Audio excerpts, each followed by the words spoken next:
Welcome back students. हम लोग magnetic effects of current पढ़ना शुरू कर चुके थे और उसमें अगर हम एनसीईआरटी का सीक्वेंस देखें तो बच्चों एनसीईआरटी में पहले फोर्स की बात की गई है, यानी मैग्नेटिक लॉरेंज फोर्स, और उसके बाद फील्ड की बात की गई है ना। स्टार्टिंग किससे? Concept of magnetic field. Concept of magnetic field के बाद जो है और स्टेट की डिस्कवरी आ गई और उसके बाद जो है उन्होंने मैग्नेटिक लॉरेंज फोर्स की बात की है। इलेक्ट्रोस्टैटिक्स में भी ऐसे किया है कि पहले हमने फोर्स पढ़ा है, फील्ड को बाद में पढ़ा है। बट द फैक्ट इज पहले फील्ड आता है और फील्ड की वजह से फोर्स एग्जिस्टेंस में आता है। तो उस सीक्वेंस को करेक्ट वे में करने के लिए मैं जो आपको पढ़ा रहा हूं, मैंने आपको पहले बायोट-सावर्ट लॉ ले लिया है पढ़ाने के लिए। पर अगर आप एनसीईआरटी में देखें, एनसीईआरटी के पेजेस पलटते हैं थोड़ा सा, तो एनसीईआरटी में सीक्वेंस में अगर देखें तो बच्चों बायोट-सावर्ट लॉ थोड़ा बाद में है। पहले उन्होंने magnetic Lorentz force, velocity selector, cyclotron वगैरह ये सब दे दिया है, क्योंकि वेलोसिटी सेलेक्टर और cyclotron are linked with these are applications of magnetic Lorentz force, जैसे कि मैंने प्रीव्यू वाले वीडियो में आपसे शेयर किया था। सो अब हम अगर इसको सही सीक्वेंस में पढ़ें तो हम पहले किसको पढ़ने वाले हैं बच्चों? बायोट-सावर्ट लॉ को। तो लास्ट लेक्चर में मैंने बायोट-सावर्ट लॉ डिस्कस किया, 2 नंबर में कैसे क्वेश्चन बनता है, क्या आता है। अब इस पर्टिकुलर वीडियो में मैं बायोट-सावर्ट लॉ की एप्लीकेशन डिस्कस करने वाला हूं आपके साथ। यानी बायोट और सावर्ट ने बताया कि अगर कोई स्मॉल एलिमेंट है जिसकी लेंथ dl है और उसमें करंट I फ्लो हो रही है, तो उसकी वजह से कुछ दूरी पर जो पॉइंट P है वहां पर जो मैग्नेटिक फील्ड होगा, स्मॉल मैग्नेटिक फील्ड dB, वो कितना होगा। फिर हमने उसको वेक्टर फॉर्म में लिखना सीखा बच्चों बायोट-सावर्ट लॉ को। इसमें जो मोस्ट इंपॉर्टेंट पार्ट है वही है vector form of Biot-Savart law, जो आपको पक्का तैयार करना है, लिखकर तैयार करना है, ध्यान में रखना है। अब हमें यह तो पता चल गया कि छोटे से एलिमेंट की वजह से मैग्नेटिक फील्ड कितना होता है। अब हम ये जानना चाहते हैं कि अगर ये हमारे पास पूरा वायर है, वायर की कुछ फाइनाइट लेंथ हो सकती है, कैपिटल L। वायर में be termed as XY। XY एक वायर है, उसकी लेंथ है कैपिटल L, उसमें करंट फ्लो हो रहा है I। अब उसकी वजह से कुछ R दूरी पर जो एक पॉइंट है, जहां पे R उस वायर से परपेंडिकुलर डिस्टेंस हो सकती है, या फिर ये डिस्टेंस कुछ एंगल पर हो सकती है। Different situations are there. तो हम जानना चाहेंगे उसकी वजह से ये जो मैग्नेटिक फील्ड है वो कितना होगा। और अगर इस वायर की लेंथ इनफाइनाइट हो जाए तो उसकी वजह से मैग्नेटिक फील्ड कितना होगा। अगर इस वायर को हम घुमाकर लूप बना दें, तो आपको कुछ टर्मिनोलॉजी से फैमिलियर होना है बच्चों। लूप में सिर्फ एक सिंगल टर्न होता है, लूप हैज सिंगल टर्न। तो मैंने लूप बना दिया। अच्छा, तो उस लूप के सेंटर पर मैग्नेटिक फील्ड कितना होगा, उसके एक्सिस पर कुछ दूरी पर जो पॉइंट है वहां पर मैग्नेटिक फील्ड कितना होगा, वो हम किससे निकाल सकते हैं? बायोट-सावर्ट लॉ से निकाल सकते हैं। तो बायोट-सावर्ट लॉ की एप्लीकेशंस हैं। अब अगर उस लूप में आपने एक से ज्यादा टर्न्स लगा दिए, नंबर ऑफ टर्न्स बढ़ा दिए, now we will call it a coil.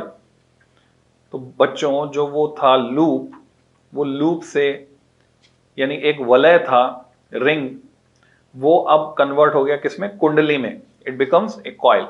तो कॉइल की वजह से मैग्नेटिक फील्ड कितना होगा उसके सेंटर पर, उसी के प्लेन में, और उससे जो एक्सिस निकल के जा रहा है एक्सिस पर सिचुएटेड किसी पॉइंट पर।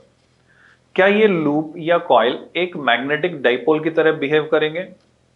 यस। जिस एंड से देखने पर करंट क्लॉकवाइज फ्लो होती हुई दिखेगी वो साउथ पोल की तरह काम करेगा, जिधर से देखने पर एंटी क्लॉकवाइज फ्लो होती हुई दिखेगी वो नॉर्थ पोल की तरह काम करेगा। तो जब दोनों पोल उसमें मौजूद हैं तो ये बन जाएगा डाइपोल। अगर मैं ऐसे 2 लूप लगा दूं कुछ दूरी पर, इनकी वजह से जो मैग्नेटिक फील्ड का वेरिएशन होगा एक लूप की वजह से घटने लगेगा। अगर दोनों लूप में करंट सेम ओरिएंटेशन में है तो दूसरे लूप की वजह से उसी डायरेक्शन में मैग्नेटिक फील्ड बढ़ने लगेगा। तो एक की वजह से घट रहा है, दूसरी की वजह से बढ़ रहा है, तो ओवरऑल बीच के हिस्से में मैग्नेटिक फील्ड यूनिफॉर्म मिल सकता है, प्रोवाइडेड उन लूप के बीच सेंटर टू सेंटर डिस्टेंस, जैसे वेट लिफ्टिंग वाला अरेंजमेंट होता है, वो सेंटर टू सेंटर डिस्टेंस हम कितनी रखें? रेडियस ऑफ द लूप के बराबर। तो इसको बोलते हैं हेल्महोल्ट्ज अरेंजमेंट ऑफ कॉइल्स। और अगर इसी कंसेप्ट को मैं और एक्सटेंड कर दूं, कैसे? एक लूप, दूसरा लूप, पूरी कॉइल, और कॉइल भी कैसी? टर्न्स को फैला दो uniformly, now it become solenoid. Solenoid का कंसेप्ट यहीं से आया बच्चों, large number of turns which are closely spaced, पास पास है। तो सोलेनॉइड की वजह से मैग्नेटिक फील्ड कितना होगा, हम बायट-सावर्ट लॉ से भी निकाल सकते हैं। सोलेनॉइड फाइनाइट भी हो सकती है, इनफाइनाइट भी हो सकती है। फाइनाइट है तो अलग तरीका होगा डेरिवेशन का, इनफाइनाइट है तो अलग तरीका होगा। हम एम्पियर्स लॉ सीखेंगे, बायट-सावर्ट लॉ के बाद एम्पियर्स लॉ से भी हम निकाल सकते हैं। तो इसमें बहुत सारी सिमेट्री है बच्चों, जैसे जब आप इलेक्ट्रोस्टैटिक्स पढ़ रहे थे तो वहां पर आपने देखा था Coulomb's law and superposition principle, दोनों को कंबाइंडली लगाकर जो यूनिफॉर्म चार्ज डिस्ट्रीब्यूशंस होते हैं उनकी वजह से हम इलेक्ट्रिक फील्ड निकाल सकते थे। बस परेशानी ये थी, या बोले यहां पर जो पॉइंट था वो ये था कि हमें कैलकुलस लगानी पड़ रही थी और डेरिवेशन लंबा हो जा रहा था बिकॉज ऑफ दैट कैलकुलस। तो कैलकुलस लगाने की वजह से डेरिवेशन लंबा हो रहा था, कॉम्प्लेक्सिटी बढ़ रही थी। तो वहां पर हमारे पास जादुई फॉर्मूला क्या मिला, वहां मिला हमें जादुई फॉर्मूला गॉस लॉ। तो हमने गॉस लॉ लगाया और गॉस लॉ लगाकर पहले फील्ड निकाला और फील्ड निकालकर फिर फोर्स निकाला कंटिन्यूअस चार्ज डिस्ट्रीब्यूशन की वजह से। इलेक्ट्रोस्टैटिक्स में हमने ऐसा किया था। सिमिलरली यहां पर हमारे पास जादुई फॉर्मूला क्या है कि अगर हम सोलेनॉइड की वजह से straight wire, infinite straight wire की वजह से मैग्नेटिक फील्ड निकालना चाहते हैं, बच्चों निकाल सकते हैं बायट-सावर्ट लॉ लगा के और कैलकुलस लगा के। पर अगर हम उस कैलकुलस से बचना चाहते हैं, लेंथी नहीं करना चाहते, डेरिवेशन को शॉर्ट में करना चाहते हैं, देन वो जादुई फॉर्मूला है एम्पियर्स लॉ। तो एम्पियर्स लॉ का रिजल्ट यूज करके हम डिराइव करेंगे सोलेनॉइड की वजह से, टॉरॉइड की वजह से मैग्नेटिक फील्ड। तो बच्चों ये हुई ओवरऑल समरी जो अब मैं आपको डेरिवेशंस वगैरह दिखाने वाला हूं। So let's start with applications of Biot Savart law. और वो दो एप्लीकेशंस हैं जिसमें से सीबीएसई सिलेबस की बात करें तो पहली एप्लीकेशन जो मैं डिस्कस कर रहा हूं वो आपके सिलेबस में नहीं है, सीबीएसई सिलेबस में नहीं है, राजस्थान बोर्ड में है, बाकी बोर्ड में है, बिहार बोर्ड में है, सीबीएसई में नहीं है, यूपी बोर्ड में भी नहीं है क्योंकि उन्होंने एनसीईआरटी एग्जैक्टली एज सीबीएसई लगा दिया है। पर फॉर कंपटीशंस, जो बच्चे कंपटीशंस की तैयारी कर रहे हैं, जेई नीट वगैरह, उनको तो ये सारा तैयार करना ही है। तो बहुत सारे बच्चे कंफ्यूज है, बोले रिड्यूस सिलेबस के हिसाब से हम काम करें। नहीं, एट प्रेजेंट आपको रिड्यूस सिलेबस के हिसाब से काम नहीं करना है। सीबीएसई की रिकमेंडेशन भी यही है कि आपको पढ़ना तो पूरा ही है। भले ही उन्होंने सिलेबस 30% रिड्यूस कर दिया, 10% और रिड्यूस करने की तैयारी चल रही, 40% शायद रिड्यूस कर देंगे, राजस्थान बोर्ड ने 40% रिड्यूस कर दिया। पर अच्छा, बिहार बोर्ड ने कुछ भी रिड्यूस नहीं किया, क्लियर कर दूं मैं आपको। उन्होंने तो एग्जाम भी ले लिया है अभी, और उसका पेपर डिस्कशन के साथ मैंने अपलोड भी कर दिया अपने चैनल पे, आपने देखा हो तो आपको अभी तो सारा ही पढ़ना है। हाँ, जस्ट बिफोर द एग्जाम जब आप रिवाइज कर रहे हैं, final revision for the exam, तब आप अपना सिलेबस साथ में लेकर बैठें और सिर्फ वही टॉपिक अच्छे से तैयार करें जो आपके सिलेबस में है। एडिशनल जो डिटेल है उसको छोड़ दें। जैसे फॉर एग्जांपल यहां पर अब जो मैं डेरिवेशन कराने जा रहा हूं, बायट-सावर्ट लॉ की एप्लीकेशन, स्ट्रेट वायर की वजह से magnetic field and it involves calculus. आपको कंपटीशन पॉइंट ऑफ व्यू से इसे तैयार करना है। डेरिवेशन में इसलिए करवा रहा हूं जिससे आपको समझ में आ जाए उसके पीछे डिटेल क्या है, क्योंकि एडवांस वगैरह में जब वहां क्वेश्चन करने पड़ते हैं जेईई एडवांस में, तो वहां ये नीडेड है। पर बोर्ड पॉइंट ऑफ व्यू से सीबीएसई में नीडेड नहीं है, but it's result is important. इसका रिजल्ट आपको आना चाहिए क्योंकि उससे कई क्वेश्चन हमारे सॉल्व होंगे। So let's start with the first application of Biot Savart law which is asked in different boards in 3 marks but not in CBSE। CBSE में सिलेबस से हटे इसको कई साल हो गए बच्चों। तो देखते हैं ये एप्लीकेशन।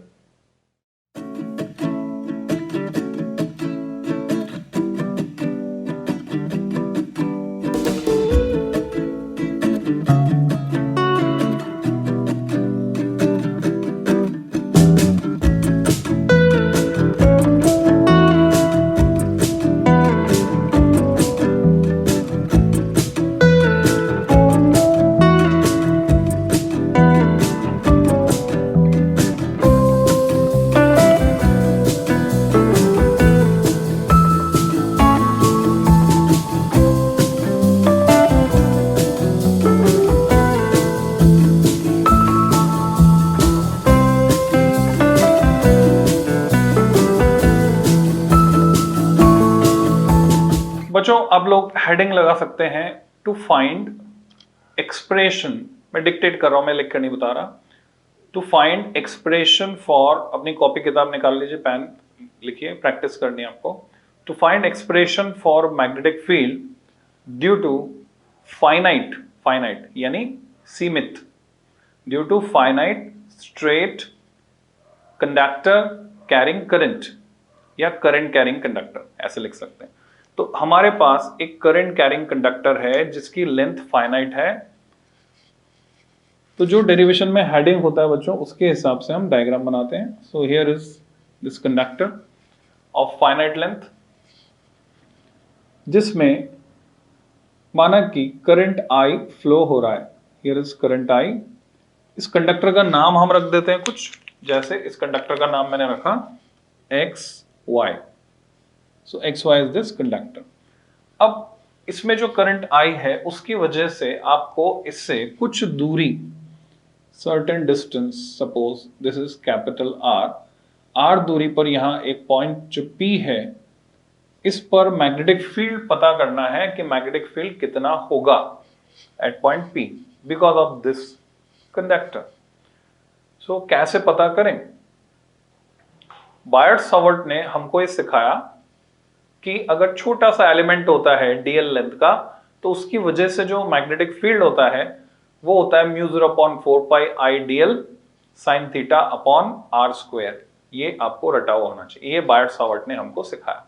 अब इसको हमें यहाँ पे अप्लाई करना है, तो सबसे पहले हमें एक छोटा एलिमेंट मानना पड़ेगा, जैसे आप रोटेशनल डायनामिक्स में करते थे मोमेंट ऑफ इनर्शिया निकालने के लिए। सिमिलर एक्सरसाइज यहाँ पे मान लीजिए ये पूरा कंडक्टर छोटे छोटे एलिमेंट से मिलकर बना है, और ऐसा ही एक छोटा एलिमेंट अगर मैं यहां पर कंसिडर करता हूं, सपोज ये एक टुकड़ा, ये बहुत छोटा है पर समझ में हमारे आ जाए आसानी से, इसलिए मैंने इतना बड़ा उसको दिखाया। सपोज ये है EF, ओके, EF, ये इसका नाम है, कुछ भी नाम रख सकते हैं, मान लीजिए ऐसे रख दिया मैंने EF। ए भी ले सकते थे, ए भी ले लेते हैं, ठीक है, ए और बी तो यहाँ पे आया नहीं, तो अच्छा बी इसलिए नहीं लेना चाह रहा, बी मैग्नेटिक फील्ड दिखाने वाले हैं हम, तो सी डी ले लेते हैं, C D, C D is the element. तो इसकी वजह से मैग्नेटिक फील्ड हम निकाल सकते हैं बायर्ट-सावर्ट लॉ लगाकर। अब आपको पता है उसमें जो बायर्ट-सावर्ट लॉ है उसका जो एक्सप्रेशन है उसमें एक एंगल भी आता है, दैट इज साइन थीटा। तो वो एंगल यहाँ पर कौन सा होगा, डिस्टेंस कौन सी होगी, तो इसके लिए हमें कुछ डिटेल और गिवन होती है यहाँ पर। कैलकुलस लगाना है आपको तो एक्सटेंशन चाहिए, या तो इसकी लेंथ पता हो आपको एक्स वाई की। पर्टिकुलर इस डेरिवेशन में हम ये मान के चल रहे हैं कि एक्स वाई की लेंथ तो नहीं पता आपको, पर पॉइंट पी के रिस्पेक्ट में आपको इस वायर का एक्सटेंशन पता है कि ये वायर कहां से कहां तक फैला हुआ है। यानी जैसे मैं यहां से देख रहा हूं, सामने मेरे दीवार है, तो मैं इधर गर्दन घुमाता हूं, फिर मैं गर्दन घुमाता हूं इधर, तो कहां से कहां तक ये फैला हुआ है। यानी यहां इसको रेफरेंस मान लें तो θ1 एंगल इधर घुमाना पड़ा मुझे, अगर ये ऊपर से देखने पर ये एंटी क्लॉकवाइज है, एंटी क्लॉकवाइज डायरेक्शन में अगर मैं पॉजिटिव मान रहा हूं एंगल को, तो इसको मैं θ1 को पॉजिटिव बोलूंगा, और एंटी क्लॉकवाइज में नेगेटिव मान रहा हूं तो मैं बोलूंगा माइनस θ1।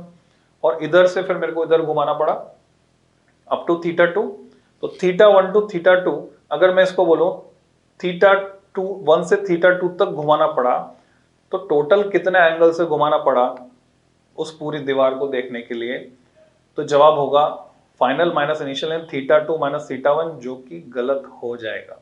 रीजन बिहाइंड, एक्चुअल में θ2 माइनस θ1 नहीं, रेफरेंस हमने इसे माना है, तो इधर θ1 तक घुमाया, इधर θ2 तक घुमाया, तो टोटल θ1 प्लस θ2 तक घुमाया, इसलिए हमें साइन के साथ कंसिडर करना पड़ेगा। हम बोलेंगे minus θ1 to plus θ2। So this extension is, अगर ऑब्जर्वर यहां से देखता है इस कंडक्टर को, तो दिस एंगल इज θ1, जिसको हम बोलेंगे माइनस θ1। अच्छा, φ1 φ2 भी लिख सकते हैं।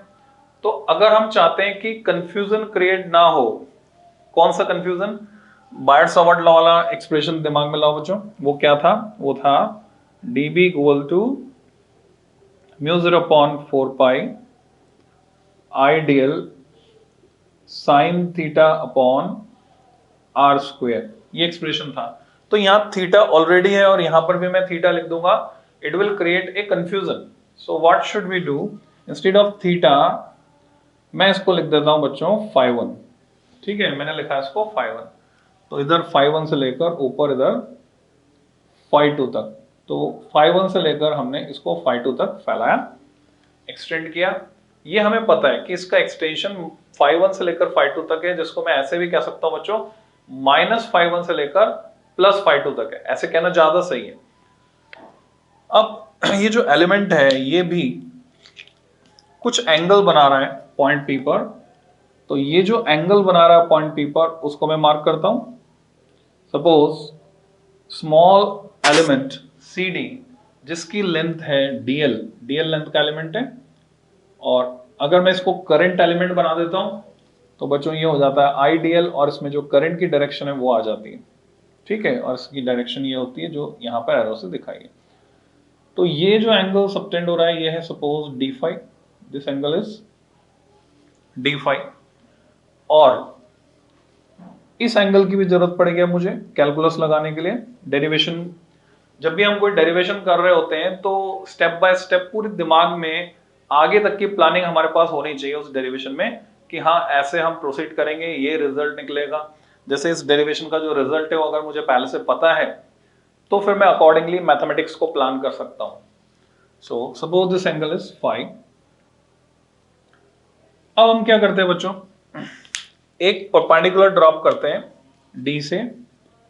सपोज परपेंडिकुलर का जो फुट है वो जिस पॉइंट पर मिल रहा है उसको मैं बोलता हूं N, N stands for normal, this is perpendicular. अब यहां एंगल थीटा कौन सा होगा, मैं इसको भी थीटा कह सकता हूं, इसको भी थीटा कह सकता हूं। अगर मैं सॉरी इसको नहीं, इसको तो 180 माइनस थीटा कहना पड़ेगा, ये थीटा है एक्चुअल में, दिस एंगल इज थीटा।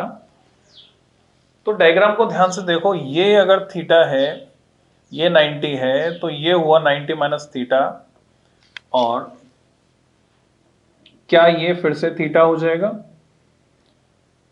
ये देख सकते हो आप बच्चों, ये थीटा है तो ये वाला एंगल होगा 180 माइनस थीटा, तो ये ऊपर वाला भी होगा अप्रोक्सीमेटली 180 माइनस थीटा, क्योंकि डीएल लेंथ तो बहुत ही छोटी है। तो हमें यहां वाला एंगल चाहिए जहां मैंने राइट लगाया, वो जो थीटा आपको रखना है, एक्चुअल में थीटा की जगह क्या आने वाला है 180 माइनस थीटा, और इसको थीटा नाम इसलिए दिया क्योंकि हम यहाँ पे कुछ कन्वर्जन फैक्टर लगाने वाले हैं, हम इसकी लेंथ को एंगल की टर्म्स में कन्वर्ट करने वाले हैं। तो छोटी क्लास में एक फॉर्मूला आपने सीखा था, angle equal to arc upon radius, ये हमारे काम आएगा यहाँ पर, angle equal to arc upon radius. तो ये डायग्राम पूरा बन चुका है बच्चों, इस तरह का डायग्राम बनाकर अब हमें डेरिवेशन करना है। सो हम यहां पे लगाते हैं सबसे पहले बार्ट-सावर्ट्स लॉ। तो कैसे लिखते हैं बच्चों डेरिवेशन में, डायग्राम आपने अगर परफेक्टली बनाया है, सब कुछ डिटेल्स वहां मौजूद है, तो आप सीधे लिख सकते हैं considering the situation as shown in figure. अच्छा, स्टेट बोर्ड वगैरह में क्या करना पड़ता है, इसको भी डिस्क्राइब करना पड़ता है। Considering element of length DL, element CD of length DL carrying current I, the magnetic field due to this element at point P is given as, इसके लिए एक्सप्रेशन लिखता हूं मैं, ये dB होगा। अच्छा, डायरेक्शन हम अलग से निकाल सकते हैं, direction will be inverse represented by cross, direction तो इनवर्स होगी, तो डायरेक्शन की बात अलग से कर लेंगे। डायरेक्शन निकालने के लिए हमारे पास है right hand palm rule number 1, last lecture में बताया था मैंने। अंगूठे को रखा आपने करंट की डायरेक्शन में, फिंगर्स को towards the point of observation perpendicular to the palm will represent the direction of magnetic field. Then right hand thumb rule है हमारे पास, Maxwell right handed screw rule है, इनमें से कोई सा भी रूल लगाकर आप डायरेक्शन निकाल सकते हैं। तो dB कितना हुआ यहाँ पर, dB हुआ बच्चों mu 0 upon 4 pi I dl sine of 180 minus theta, theta की जगह क्या है ये वाला एंगल जहां मैंने राइट लगा, अपॉन, माना कि ये जो डिस्टेंस है दिस डिस्टेंस इज r, हम CP को भी R मान सकते हैं और DP को भी R मान सकते हैं, both can be considered as small r। Why? Because DL तो नेग्लिजिबल है, अजम्पशन लगाकर ही फिजिक्स को आसान बना के समझा जाता है बच्चों, DL is negligible.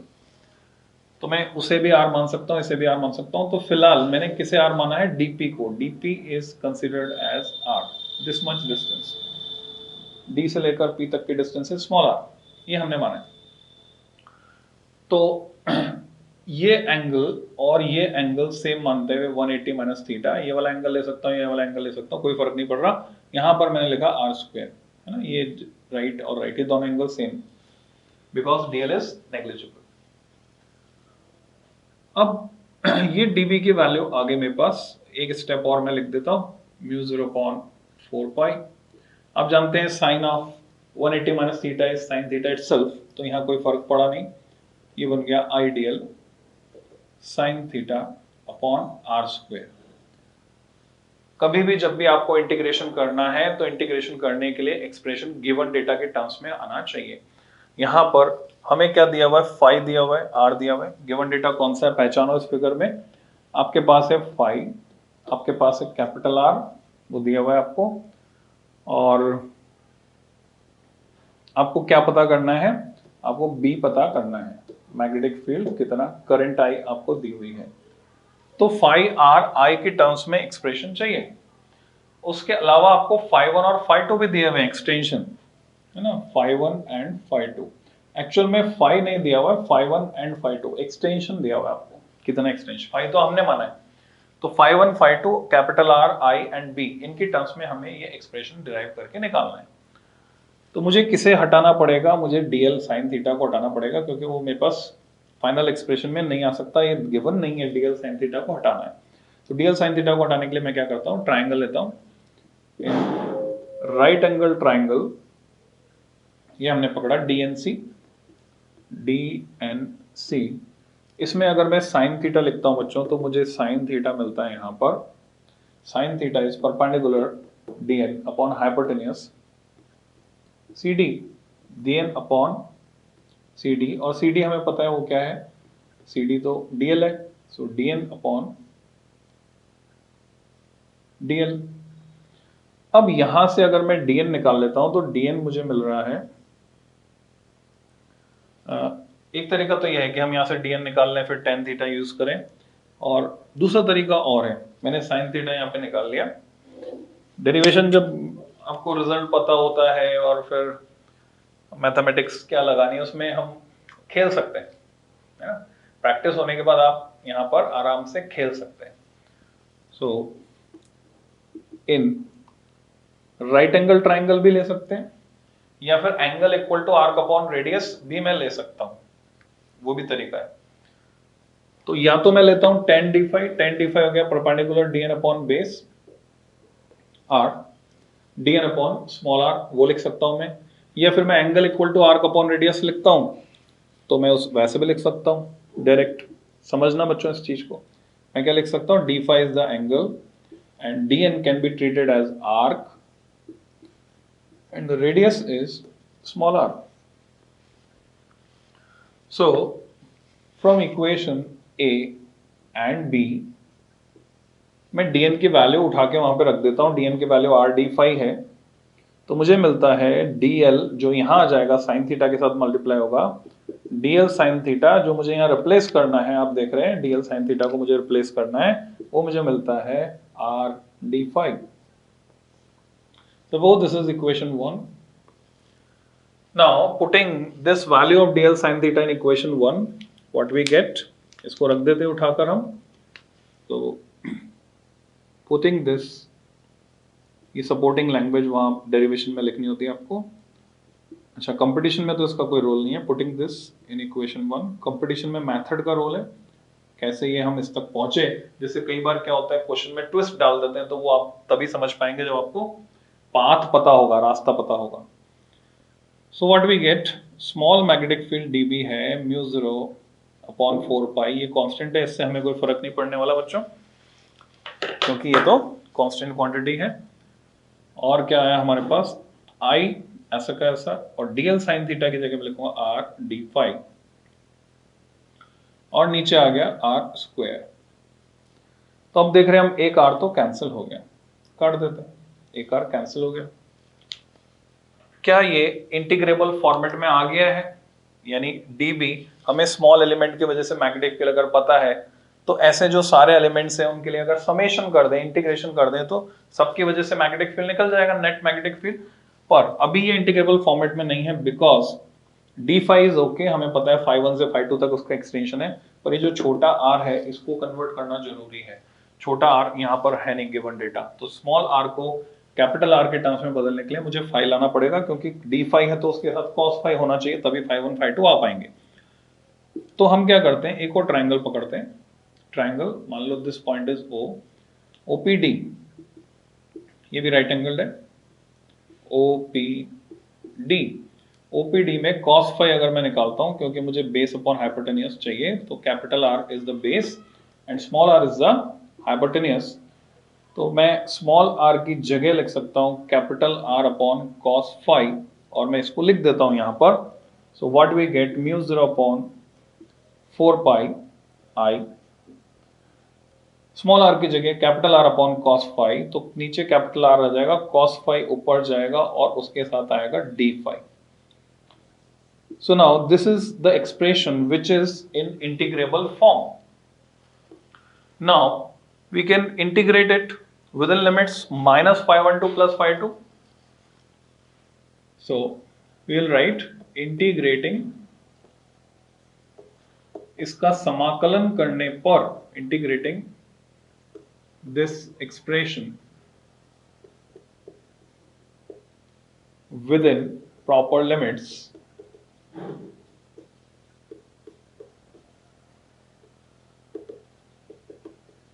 so what we get, यहां पर हम लिखेंगे इंटीग्रेशन ऑफ dv, पूरे वायर की वजह से, वायर एक्स वाई की वजह से, equal to integration of mu 0 upon 4 pi I upon R cos phi D phi. तो अब देखिए वेरिएबल क्या है यहाँ पर, डी फाई है, जो कि बदल रहा है कहां से, माइनस फाई 1 से लेकर प्लस फाई 2 तक बदल रहा है। तो इधर डीबी का इंटीग्रेशन जो है वो नेट मैग्नेटिक फील्ड आ जाएगा बी।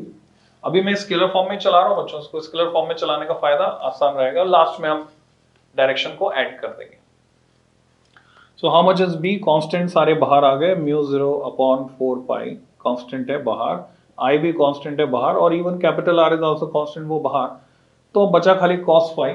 cos फाई का इंटीग्रेशन क्या होता है, जो sin फाई का डिफरेंशिएशन होता है। तो cos फाई का इंटीग्रेशन क्या होता है आपको याद होना चाहिए। चलो याद नहीं भी है, गलत भी कर दे तो कैसे हम सही कर सकते हैं वो देखते हैं। तो जो साइन थीटा का डिफरेंशिएशन cos थीटा का साइन थीटा इंटीग्रेशन, ठीक है। तो यहां आया साइन फाई, माइनस फाई 1 से लेकर प्लस फाई 2 तक, लिमिट्स लगा दी मैंने। सो व्हाट वी गेट, पहले हम लिखते हैं बच्चों अपर लिमिट वेरिएबल की जगह, तो साइन ऑफ फाई 2, फिर लगाते हैं lower limit minus sine of phi 1। अब वो फाई 1 कैसा है, खुद ही नेगेटिव है, तो मैं इसको ब्रैकेट में बंद कर देता हूं, माइनस फाई 1। एंड हम जानते हैं sine of minus theta is minus sine theta, तो ये माइनस माइनस प्लस होने वाला है। तो जो फाइनल फॉर्मेट आपको याद रखना है वो कौन सा वाला, b equal to mu 0 upon 4 pi R times sine phi 1 plus sine phi 2, और ये हमारा डेरिवेशन कंप्लीट हो गया बच्चों। This is the important result which should be learn by heart, ये आपको रटा हुआ होना चाहिए, जो हमारी मदद करेगा कई तरह के सवाल हल करने में, कई तरह के क्वेश्चन सॉल्व करने में। तो mu 0 upon 4 pi R sine phi 1 plus sine phi 2। इसमें साइमल्टेनियसली हम स्पेशल कंडीशंस देख लेते हैं बच्चों। स्पेशल केस कौन कौन से स्पेशल केस, रिजल्ट हमने निकाल लिया है। आप लोग को कोई भी डाउट रिगार्डिंग डेरिवेशन, कोई भी कंसेप्ट कन्फ्लिक्ट हो, वो नंबर आप नोट कर लीजिए, उस पर आप जो है व्हाट्सएप कर सकते हैं। फुल सपोर्ट अवेलेबल है एलएन स्टूडेंट्स के लिए। तो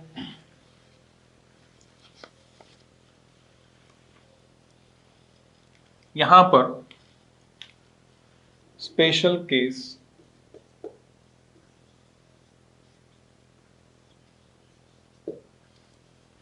सभी स्टूडेंट्स के लिए सपोर्ट अवेलेबल है। Special case 1, if wire is of infinite length, infinite length, अनंत लंबाई का तार है, अनंत लंबाई। तो देखिए ये x इंफिनिटी पर चलेगा, नीचे ये y इंफिनिटी पर चलेगा, ऊपर तो phi1 phi2 का क्या होने वाला है, phi1 ये लाइन जो है इससे मिलेगी इंफिनिटी पर। इंफिनिटी पर कौन सी लाइंस मिलती हैं, जो पैरेलल होती हैं। पैरेलल लाइन अगर ये हो गई ऐसे, तो ये एंगल बढ़कर 90 डिग्री हो जाएगा, ऐसे ऊपर वाला भी 90 डिग्री हो जाएगा। तो phi1 equal to phi2 equal to 90, sin 90 plus sin 90 is 1 plus 1 2, 2 से नीचे 4 गया, तो b equal to mu 0 I upon 2 pi r। Again this is important relation. Direction की बात हमने नहीं की थी, डायरेक्शन साइमल्टेनियसली लगाते हैं, उसके लिए क्या करना होगा, बस एक लाइन लिखनी होगी। क्या लाइन लिखनी होगी बच्चों, इन वेक्टर फॉर्म।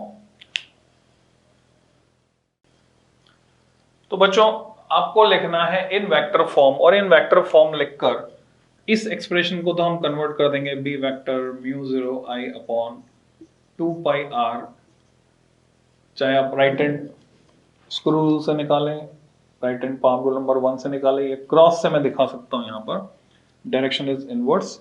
ऐसे ही यहां पर इन वेक्टर फॉर्म पॉइंट P की हम बात कर रहे हैं, magnetic field at point P हम निकाल रहे हैं because of this wire, so it becomes mu 0 I upon 4 pi r times sin phi1 plus sin phi2 cross inverse. Special case 2, in case आपको इस वायर की लेंथ गिवन है, लंबाई दी हुई है, suppose length is capital L, it is given to you, and point O is centre point, यानी P जो है आधे में सिमेट्रिकल है इस वायर के रिस्पेक्ट में। सो अगर P की पोजीशन सिमेट्रिकल है, O is the centre point, means YO equal to OX equal to L/2, ऐसा अगर गिवन है तो ये एक्सप्रेशन कन्वर्ट कर सकते हैं हम इन टर्म्स ऑफ L। मान लीजिए ये एंगल है अल्फा, तो वो ऊपर वाला एंगल भी हुआ अल्फा, दोनों ही अल्फा हो गए। तो अभी phi1 phi2 की जगह क्या आने वाला है, phi1 phi2 की जगह आने वाला है alpha 1 and alpha 2, यानी alpha, both are alpha. So mu 0 upon, अच्छा उसको जनरलाइज कर सकते हैं हम, हो सकता है ये सेंटर पॉइंट ना हो, सेंटर पॉइंट नहीं है तो अल्फा 1 और अल्फा 2 हो जाएगा, और वो हम पता लगा सकते हैं डिस्टेंस यहां से। सो म्यू 0 अपॉन 4 पाई, I ऐसा का ऐसा, R ऐसा का ऐसा, यहां हो गया 2 sin alpha. And how much is sin alpha, sin alpha is perpendicular upon hypotenuse, ये L/2 है, ये R है, तो हाइपोटेनियस कितना हो गया, हाइपोटेनियस हो गया under root of L²/4 plus R², Pythagoras theorem से, because this distance is L/2 and we know that this is R, triangle से हम निकाल सकते हैं। So expression becomes mu 0 I upon 4 pi R times 2 into sin alpha is perpendicular, it is L/2 upon hypotenuse। यहां से मैंने 1/4 common लिया तो बाहर आएगा 1/2, अंडर रूट में बचेगा L² प्लस एलसीएम ले लिया था 4R²। So 1/2 get cancelled, so what we get, अच्छा इस 2 से ये 4 कट गया 2 times, mu 0 I L upon 2 pi तो आएगा 2 पाई R under root of L² plus 4R²। Expression become like this. अब इसकी एप्लीकेशन क्या है, मींस हमने पढ़ी बायट-सावर्ट लॉ की एप्लीकेशन ये, अब इस एप्लीकेशन की भी एप्लीकेशन हम पढ़ने वाले हैं। तो बच्चों इस वीडियो में इतना ही, छोटे छोटे पार्ट में पढ़ते हैं, कोई बर्डन नहीं है, आराम से। हाँ, थोड़ा मैंने फ्रीक्वेंसी वीडियोस की बढ़ा दी है, तो परेशान मत होना। जो सब्सक्राइब कर रखा है, इसमें आपको काम की चीजें मिलेंगी। ज्यादा से ज्यादा आप ये कर सकते हो कि बेल आइकन प्रेस किया हो तो उसको मत प्रेस करो अगर आपको रेगुलर अपडेट नहीं चाहिए। तो रेगुलर अपडेट चाहिए तो बेल आइकन प्रेस करके रखना है। रेगुलर अपडेट नहीं चाहिए, आप खुद से रेगुलरली विजिट करते हैं आपकी जरूरत के हिसाब से, तो आप देख सकते हैं रेस्पेक्टिव प्लेलिस्ट में आपको ये सब मिलते जाएंगे। तो आपको बार बार नोटिफिकेशन परेशान नहीं करेगा। सब्सक्राइब जरूर रहिए, क्योंकि उसमें आपको, आपके पास लिस्ट रहेगी। जब भी आप देखना चाहेंगे माई सब्सक्रिप्शन पे जाएंगे, नीचे जो आइकन आता है यूट्यूब में सब्सक्रिप्शन पे जाएंगे तो उसमें सब्सक्राइब रहेंगे तो वो चैनल दिखेगा, उस चैनल के जितने भी वीडियो है वो आपको दिखेंगे। तो जो भी आपको जरूरत हो वो आप उस टाइम पे देख सकते हैं। तो बच्चों, हैप्पी लर्निंग।